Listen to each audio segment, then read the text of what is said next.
আমলনামা জমা দিয়েছি, এখন আপনাদের বিচারের রায় আপনারা দিবেন।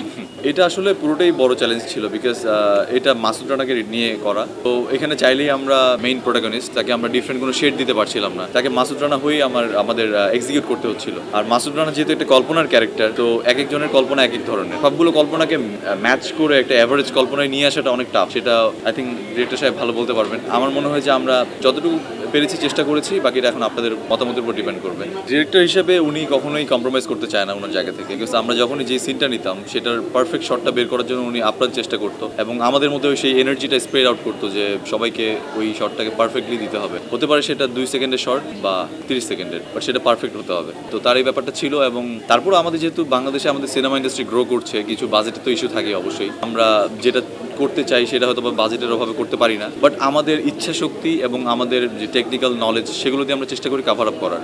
সো সেই জায়গা থেকে আমি ওনাকে থ্যাঙ্কস জানাবো এবং পুরো টিমকে থ্যাঙ্কস জানাবো যে আমরা জিনিসটা পুল অফ করার চেষ্টা করেছি এবং হোপফুলি ভালোভাবে করতে পেরেছি। মাসুদ রানা বেসিক্যালি অনেকগুলো বই রয়েছে, সিরিজের অনেকগুলো বই রয়েছে।